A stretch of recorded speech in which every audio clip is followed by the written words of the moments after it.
After the COVID-19 pandemic, the global childbirth situation has dramatically changed, especially in developing nations. But now, what is the way forward? Nobel laureate Kailash Satyarthi talks to the Daily Star on these matters.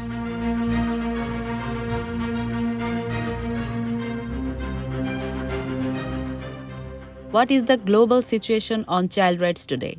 Has COVID made the situation dramatically worse, especially in South Asia? Whenever any war, any insurgency, any violence, mass violence, any natural disaster, or any crisis, any pandemic happens, then the children suffer the most and they have to pay the biggest cost of it, biggest price. And exactly this is happening now, it has happened. So it was not only a health crisis. COVID 19 was not only the economic crisis, but it has proven as the crisis of childhood, crisis of education. I'll give you a couple of examples. For almost 1.5 year, 1.6 billion children in the world, students in the world, were not able to go to school. Almost 40% of them had no access to online education, internet facility, or the telephones or devices they didn't have. So that is the educational part, that they were deprived of education. And those who were in well-off conditions, who were living in cities and towns and rich families, they have also suffered differently. Human beings are social beings, particularly children. They want to share, they have to learn fast, and they learn fast from each other, from their peers and teachers. But that was not happening. So the children were facing mental, psychological, physical, educational crisis during that time. But the children who are marginalized already belong to the marginalized families, poor families across the world. They have suffered even more because most of them or many of them were not in schools, but they were somewhere else working as child laborers. Some girls and boys were married, especially girls were married already. Now the pandemic has exaggerated it. So pandemic has exposed and exacerbated uh, such problems of injustices and inequalities of children. Many children have been pushed into child labor. Many children have been trafficked or being trafficked, even now as a result, consequence. So child slavery, child labor, denial of education, child marriages, they are all at increase. They are increasing in most developing countries. So this is clear consequence. Unfortunately, even before pandemic, between year 2016 and 2020, in those four first years of SDGs, Sustainable Development Goals, number of child laborers has increased globally for the first time in 2 decades. So from year 2000 or even 1998, 99 to 2016, the number was declining. Now we have many more children into slavery and trafficking. And Africa has faced the most serious problem, most serious consequence. 10,000 African children have been pushed into child labor during those 4 years. And during the pandemic, the number has also grown. And the world has become $10 trillion richer in those 4 years. And the world has never been so rich as it is today. But all these crises facing children are at increase. So pandemic was worst. And a lot of progress which the world has made before pandemic is reversed or stopped. So I'm afraid to say that we, when we fail our children, we fail all the sustainable development goals.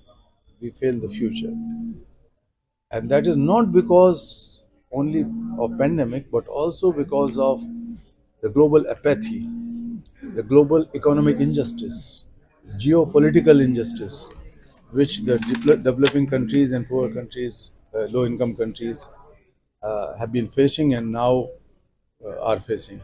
Based on your experience, what are the major stumbling blocks to achieving universal rights for children? The political will that has to be substantiated with adequate policies and budgetary allocations. Budgetary allocations by the respective countries and the overseas development aid, the international financial support by the financial institutions, global financial institutions, and the international community, especially the rich countries, G7 countries. That is the financial part of it. Change in mindset. Mindset is one major stumbling block. Financial difficulties and crisis was one, and the mental block is this. And the third thing is the accountability mechanism. Even if the governments have schemes and programs and policies, laws, then since they are related to the children and vulnerable children who cannot go to the court easily, they cannot get the justice easily, they cannot form the unions to fight for themselves, they cannot create a new political party, opposition party, and just fight with the existing governments. They are just children who are miserable, who are vulnerable, who are exploited, marginalized. So the accountability has to be set from the top. It is the responsibility of each government to ensure that the local authorities, right from the village level to district level to state level, are held accountable for enforcement of those laws and implementation of those schemes, financial schemes, development schemes related to children with honesty. Honesty. So the accountability mechanism have to be there. So one is political will. Second one is the financial or budgets, money, finance. The third thing is the mindset issue, and the fourth is related to the accountability mechanism. So that relates to the governance. Please tell us about the child labor situation globally and in our region. 1998, we organized global march against child labor with a demand for an international law against worst forms of child labor. Bangladesh was also on the top in the agenda. So we had mobilized hundreds of thousands, lakhs and lakhs of people in Bangladesh, in Dhaka. I was here, and I walked in some places in Bangladesh. So that went across 103 countries, the march, for 6 months. Many Bangladeshi children participated in it, and also from many countries, from more than 50 countries. So we were successful, and the new international law has been unanimously adopted as ILO convention and then ratified universally by now. So that time the number of child laborers was almost 250 million in year 2000. 250 million child laborers. That has fallen to 150 million, to be precise 152 million by 2016. So from 250 to 150 almost. 100 million lesser number of children. That was our success, collective success of all those children who were marching, chanting slogans that they want education, they don't want to work as child laborers.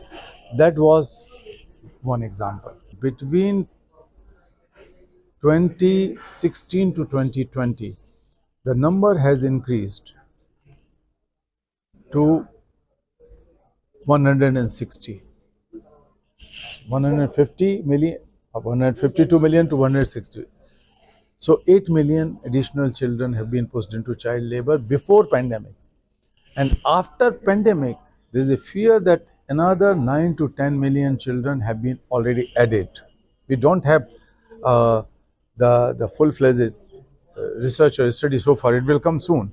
But they are the estimations that the number would at least 8 to 9 million more children would have been joined.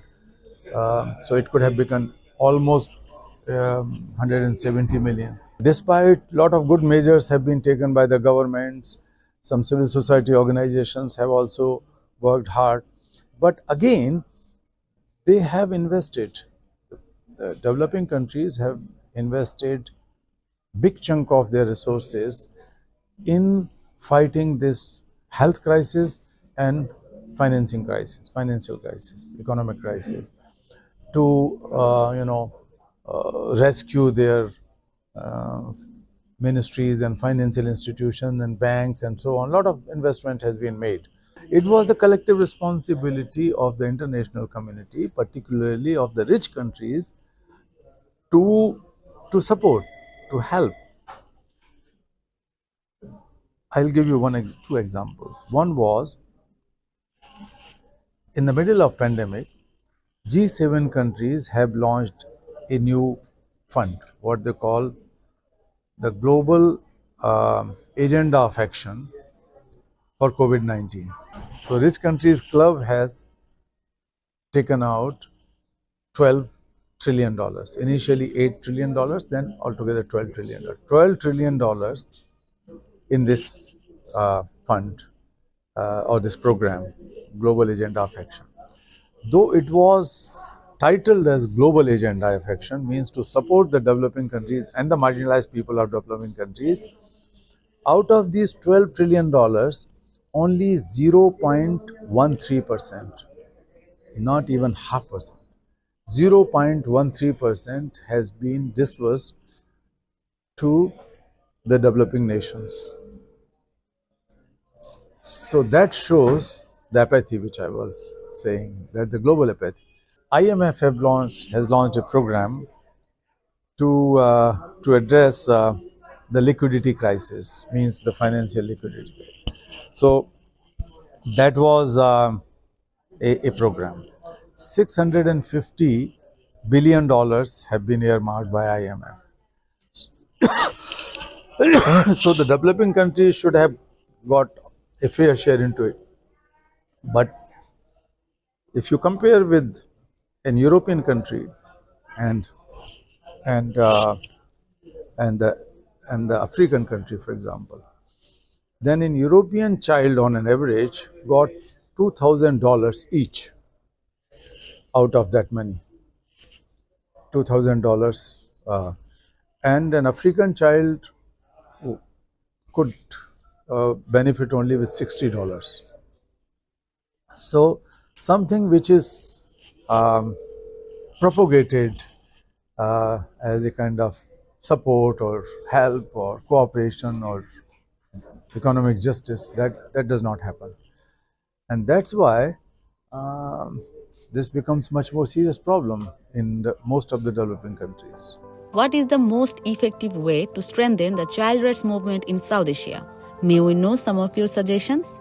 We, as a group of laureates and leaders for children, we have created a group called Laureates and Leaders for Children.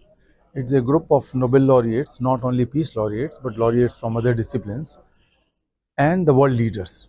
Some of the present prime ministers, presidents, or their wives, also first ladies, but also former president, prime ministers.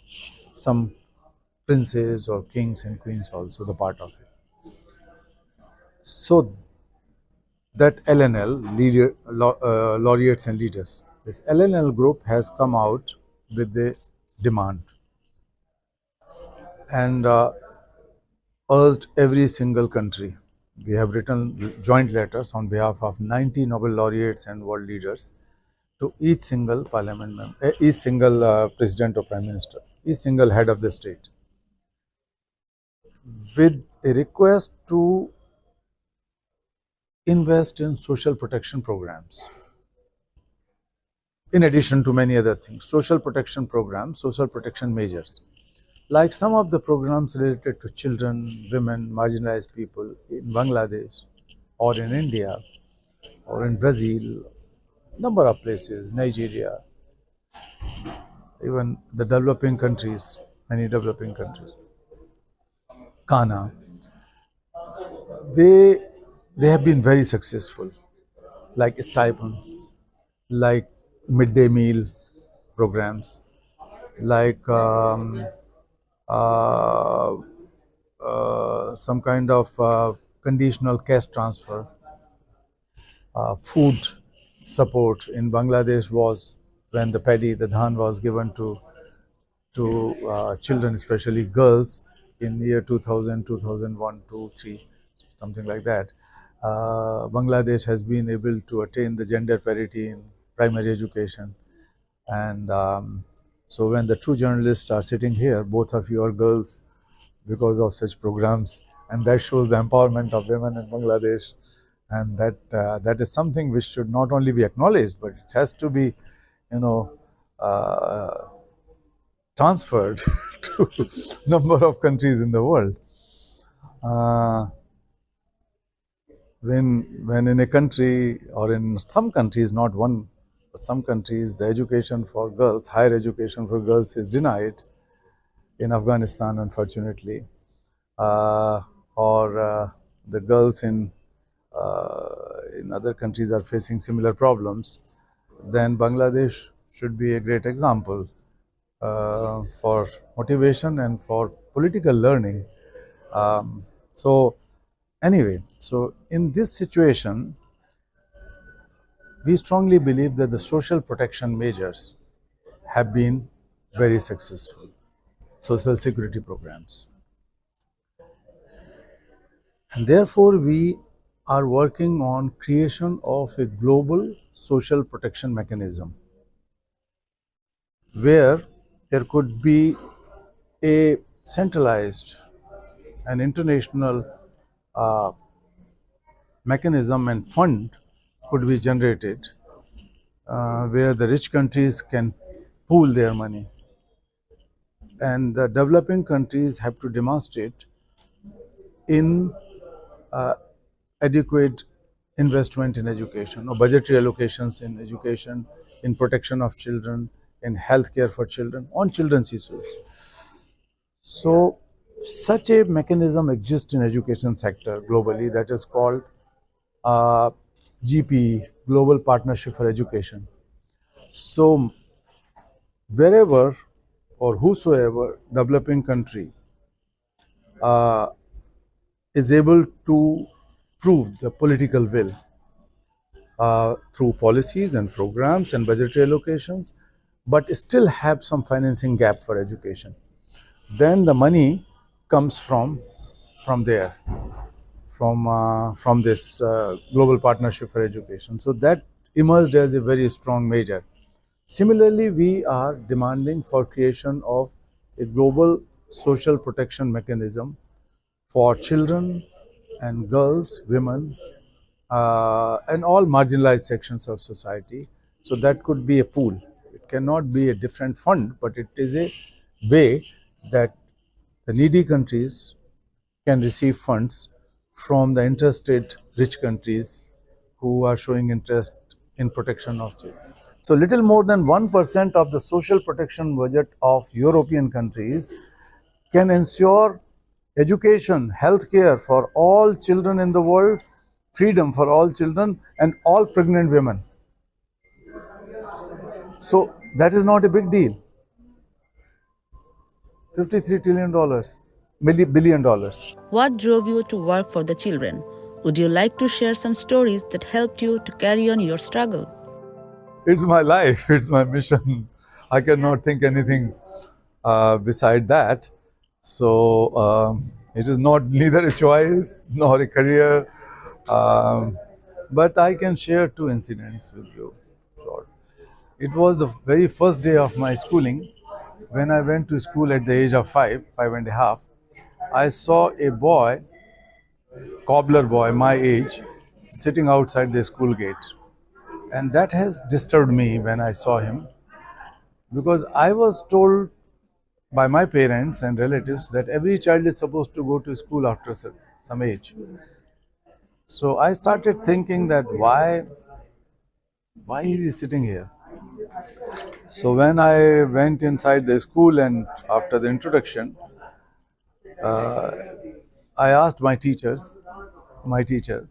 that sir, why a child is sitting outside the school gate and not with rest of us in the classroom?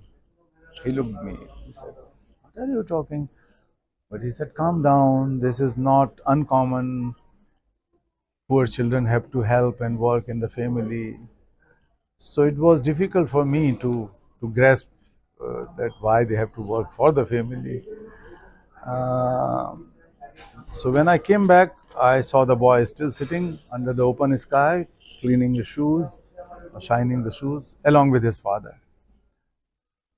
I asked this to my parents, my other relatives, elder brothers. Everybody had similar answers or same answer that, oh, don't worry, they are poor children. Then one day I gathered my courage and straight to the boy and his father, straight went to him while coming back from school. I asked the boy, but he was shy. So he started looking at my shoes, but my but so I was more disappointed because I cannot give him job, I cannot give him money.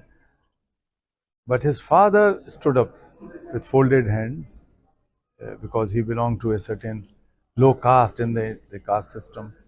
And then he said, sir, I have never thought about it. Nobody asked this to me in my life. My parents, my grandparents, my father and I started work since our childhoods, and so is my son. And then, with utter pain and misery and helplessness in his eyes, he said, बाबूजी, school जाने के लिए तो आप हैं, हम तो काम करने के लिए ही पैदा हुए हैं. Sir, you are born to work, but we are born to you are born to go to school, but we are born to work. So that was a shock for me, and I started crying. I had no answer, or I had no question. Then I was very angry, very sad. And then I started looking the world with a different eye, because I saw the children were working on the streets, at restaurants, or cleaning, you know, streets and so on, sweepers. In many places, I started looking at those children, the boys and girls. And so I was too young to understand all these things. But gradually, I started feeling that whatever my teachers, my parents, wise people say and believe may not be right, may not be just, because it can be a mental complacency, because their parents, or it is in the society, oh, they are poor children, or they are low caste children, and things like that.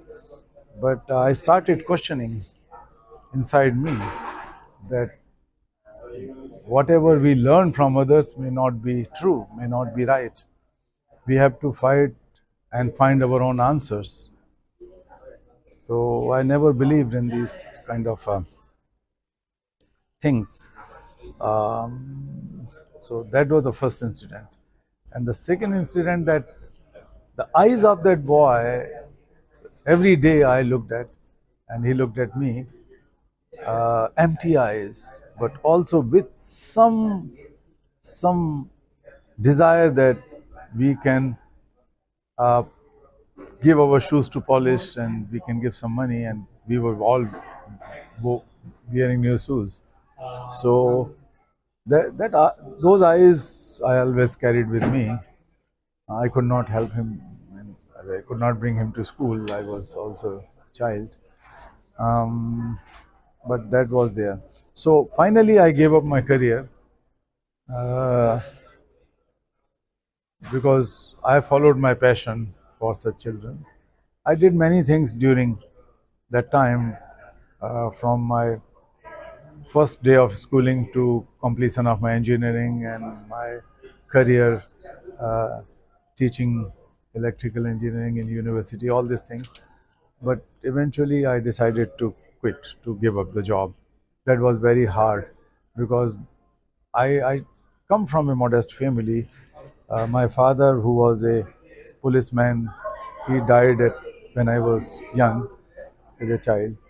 So my elder brothers and my widow mother has to take care of my education, and my mother had to sell her ornaments for my higher education in engineering. All these things happened, so a lot of difficulties. But I was very determined that I'm not born for that. But I have to pay off some money, or at least my mother could be happy for a few years. That was my father's desire that I should become the engineer. So I taught in the university for about a year and a half. I could earn some money and then I gave up. So I started a magazine which Sanghors Jari Rahega means struggle shall continue. Sanghors. So that was the title of the magazine in Hindi. One day, an elderly looking man came to my place and knocked on my door. His daughter was about to be sold to a brothel.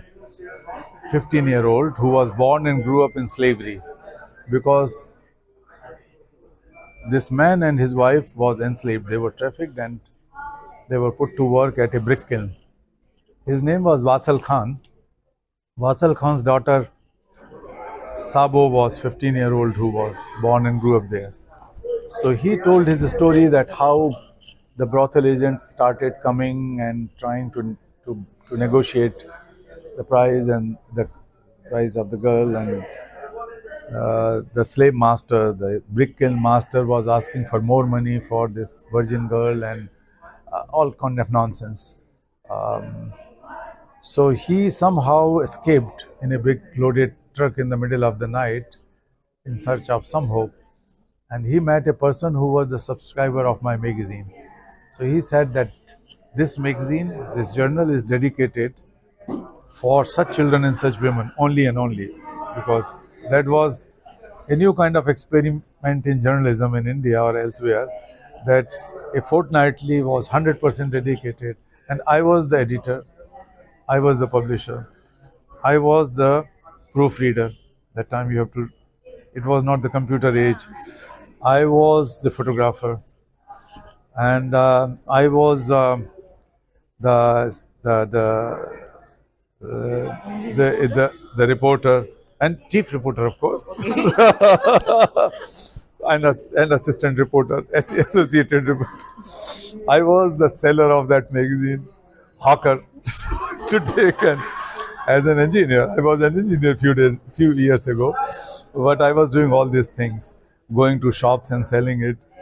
So, so then this man came. So when I was writing as a journalist, and Wasal Khan was crying and just holding my feet again and again and said that, Babuji, meri beti ko bacha lijiye, please save my daughter Sabo. And he was explaining everything. So I started feeling that if she was my younger sister, I was also 26-year-old. That was in 1980, 81. So in early 81. So I thought that if she was my sister, what would I do? I'm not going to simply write, I will hold the whole world upside down. And Savo is like my sister, I will save her. So I gave a pen, and I told Vasal, I will rescue your daughter. I'm not going to write anything. and he could not understand how an ordinary person like me can do it. So I called some of my friends and collected some friends, and then I requested my wife, who is here staying with us. So my wife Sumedha, she is also an activist and she is in charge of rehabilitation program.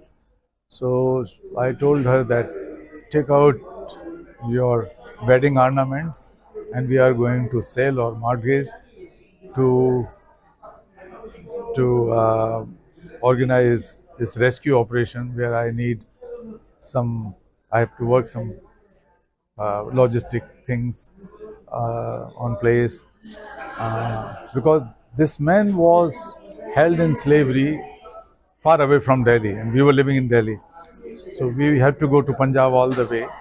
So we have to hire a truck because there were more than 30 people held like that, not just Sabo, and all kind of preparation for food, and 5 people were going together. So we were preparing here in Delhi, and then we went there in a truck, and we were all beaten up and thrown away, and Basal Khan was caught. Basal told us, he warned us that don't go there. We cannot do it because these people are criminals. They have guns and all these things, and they really had guns. But thank God they did not shoot us. They just thrashed and beaten little. So I came barefooted and torn clothes with my friends, empty hands, but not empty heart.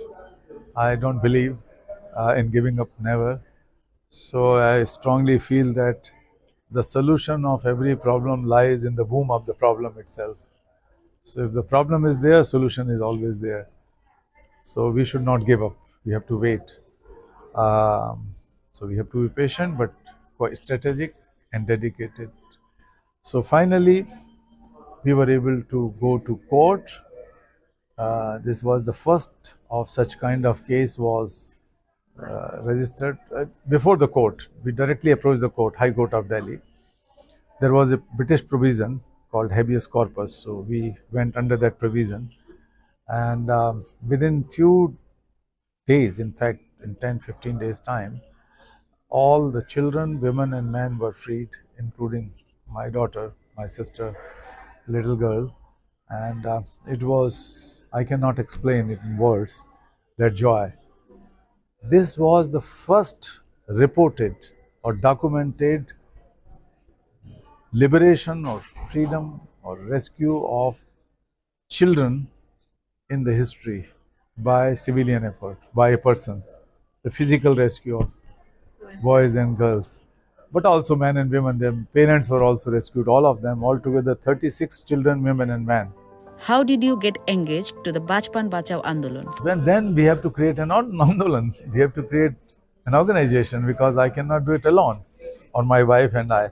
So we found some friends and some other people and started this Bachpan Bachao Andolan in India. Then the second step was creating the South Asian Coalition Against Child Servitude. That was the first South Asian platform of civil society on any issue. Pakistan, India, Bangladesh, Sri Lanka, and Nepal. They have not come together on any issue until 1988. So that was my idea because I traveled to Bangladesh in mid 80s first time before your birth. So when I came here, I saw that similar conditions are happening. The children are working in streets and everywhere as child laborers, and I felt that they are my children. So was in Pakistan and Nepal. So that idea came to my mind that let us try to create a platform bringing some like-minded people and organizations. So organizations were not working directly on child labor, against child labor. They were working for betterment of children. That there are many good organizations in India, Pakistan, Bangladesh, Sri Lanka, who was helping poor children. But I never believed only in that typical charity mindset. I believe in the dignity of women, dignity of children. Dignity, respect is the key. It is not doing mercy to someone. Mercy is a good thing, but that mercy should be converted in compassion. So, South Asian Coalition on Child Servitude has been formed in 1989. It began in 1980, but formally launched in India, in Delhi, in 1989. Then we could not stay limited to South Asia, then in Africa, Latin America, everywhere. So we then launched the Global March Against Child Labor and the Global Campaign for Education. So there were two largest civil society initiatives or platforms, coalitions in the world with hundreds of thousands of individuals and thousands of groups, not only from the NGOs but also from businesses, from religious faith institutions, from corporations, some places, and so on. What are your suggestions for Bangladesh government to withdraw children who have been involved in hazardous child labor during COVID-19? I trust that in the past, Bangladesh has proven to solve this problem, not completely. No country, even America cannot say, US cannot say that there is no child labor, or many European countries cannot say that there is no child labor. So these problems have been solved, partly or largely. We have also seen progress through the social protection program, social safety measures, stipends and food and other things. So these programs should be increased, enhanced. What have you been doing to keep your spirit alive, even if you are not in here? When I started, it was a non-issue. I had to sit and call the people, listen to me. People say, "What are you talking about, Kailash?" So my own family members, my own friends, I was talking something which is awkward, which is unusual, which is stupid for them. That I was saying that these children must not work; they should be in school. One day you will see this to happen. There were no laws in most countries in the world against child labor. I'm talking about 70s, something like that. So 50 years ago. Or there was some old British laws, but very, uh, old and useless. Nobody knows about it. So that was the time when I used to write my things, as I said, as a journalist, as a reporter, and used to sell it. And then when somebody starts reading, I sit with him and look, children have to be children. Children have to be free. Children have to be educated. They are all our children. They can be Muslims, they could be Hindu, they could be whatever, Christians, high caste, low caste. So I was trying to bring every aspect of justice and humanity through the issues of children, because that is the melting pot for all religions, for all political ideologies. The compassion for children is the only melting pot of all differences. If we love children, we will fade away, we will melt down all our differences because they are all our children. So that was the time. And today, some of the top journalists of the world, some of the top media persons of the world, they seek appointment and come and talk to me on this issue. So, is it not a success of the issue? Not me. This is the power of children, and that gives spirit and power. That yes, we are in right direction. We are in right path. But a lot has to be done. Lot has to be done, and everybody has to do his bit or her bit. Everybody is to do her bit in any manner.